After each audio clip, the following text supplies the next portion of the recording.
1500 কোটি টাকা ভারত সরকার আর অসম সরকারে দিব লগা পইচাখিনি আজি দেলৈ কিমান টকা আহি গল আর কিমান টাকা খরচা কৰিব পাৰিলে এই কথাখিনি মই সুধিছিলো তেখেতসকলে এনসাৰৰ মোক দিলে আজিলৈকে তেখেতসকলে মানে এডমিনিষ্ট্ৰেটিভ এপ্ৰুভেলহে কৰি আছে আজিলৈকে ফাইনাল তেখেত 1 টকা পইচা লৈ আনিব পৰা নাই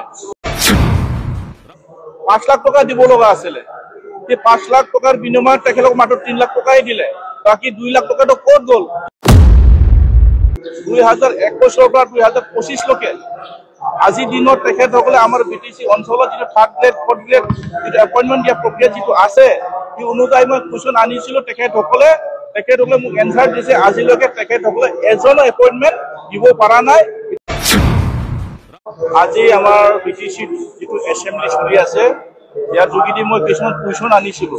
এই কুৱেশ্যনটো মই ইয়াত দেখিব নাপালো যে প্ৰথমে মই কুৱেশ্যন আনিছিলো যে যোৱা দিনত তেখেতসকলে যিবিলাক বদলেন আন্দোলনৰ নামত যিবিলাক শহীদ হৈ গল শহীদ পৰিয়ালসকলক অসম চৰকাৰে যেটো 5 লাখ টকাকে দিব লগা কথা আছিল সেই অনুযায়ী অলৰেডি পইচাটো মুকলাই দিছে আমি দেখিব পালো শহীদ পৰিয়ালসকলক তেখেতসকলে 5 লাখৰ নামত 3 লাখ টকাহে তেখেতসকলক প্ৰদান কৰিলে এই বিষয়ত মই কুৱেশ্যন আনিছিলে তেখেতসকলে কুৱেশ্যনটো আমাৰ আগত মানে তেখেতসকলে দেখাব নোৱাৰিলে এটা আমাৰ কাৰণে দুখ লগা কথা আজি কাৰণ এটো মই তেখেতসকলক সুধিব বিচাৰিছো কিহৰ কাৰণে তেখেতসকলে 5 লাখ টকাৰ নামত 3 লাখ টকা কিয় দিলে বাকি 2 লাখ টকা ক'ত গল এইবিলাক তেখেত স্পষ্ট আমাক দেখাব নোৱাৰিলে আৰু মই আৰু এটা কুৱেশ্যন আনিছিলে আমাৰ এই তেখেতসকলৰ কাৰ্যকালত 2021 পৰা 2025 লৈকে আজি দিনত তেখেতসকলে আমাৰ বিটিসি অঞ্চলত যে থাৰ্ড গ্ৰেড ফৰ্থ গ্ৰেড যে এপইন্টমেন্ট দিয়া প্ৰক্ৰিয়া যেটো আছে এই অনুযায়ী মই কুৱেশ্যন আনিছিলো তেখেতসকলে মোক এনসাৰ দিছে আজিলৈকে তেখেতসকলে এজন এপইন্টমেন্ট দিব পৰা নাই এটো অলৰেডি কন্টিনিউ প্ৰসেছ চলি আছে বলে তেখেতসকলে আমাক জনাব পাৰিছে দুৰ্ভাগ্যজনক কথা প্ৰত্যেক মানে এসেম্বলি তেখেতসকলে কৈ থাকে যে থাৰ্ড গ্ৰেড ফৰ্থ গ্ৰেড চাকৰি দিয়া প্ৰক্ৰিয়া যোগেদি তেখেতসকলে এপইন্টমেন্ট দিয়া আছে বলে কৈ আছিল আজি স্পষ্ট হৈ গল 5 বছৰ কমপ্লিট হৈ গল তেখেতসকলৰ কাৰ্যকাল আজিলৈকে তেখেতসকলে মানে এজন এপইন্টমেন্ট দিব পৰা নাই এটো আমাৰ কাৰণে দুখ লগা কথা ইয়াৰ কাৰণে মই তেখেতক কি ধৰণৰ কাম কৰিব অলৰেডি স্পষ্ট হৈ গল থ্যাংক ইউ সন্তুষ্ট নহয় তেওঁলোকৰ এনসাৰত সন্তুষ্ট নহয় নাই তেখেতসকলে এনসাৰত সন্তুষ্ট নহয় মানে তেখেতসকলে এনসাৰ মোক দিছে যে তেখেতসকলে থাৰ্ড গ্ৰেড ফৰ্থ গ্ৰেড আজি ডেটলৈকে কিমান মানে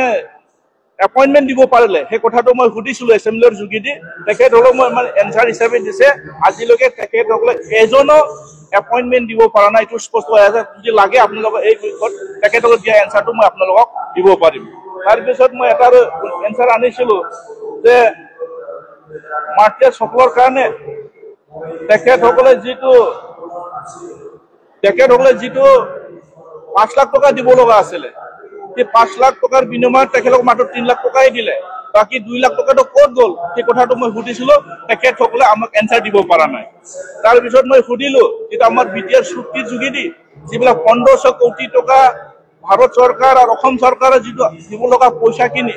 আজি দেলৈ কিমান টকা আহি গল আর কিমান টাকা খরচা কৰিব পাৰিলে এই কথাখিনি মই সুধিছিলো তেখেতসকলে এনসাৰৰ মোক দিলে আজিলৈকে তেখেতসকলে মানে এডমিনিষ্ট্ৰেটিভ এপ্ৰুভেলহে কৰি আছে আজিলৈকে ফাইনাল তেখেত 1 টকা পইচা লৈ আনিব পৰা নাই ইয়াৰ কাৰণে কি বুজাব লগা আছে ইয়াৰ কাৰণে মই গম পালো যে তেখেতসকলে পেট্ৰটা তেখেতক ভালকে মানে চলাব পৰা নাই এইখিনি মই বলৰ ধন্যবাদ থ্যাংক ইউ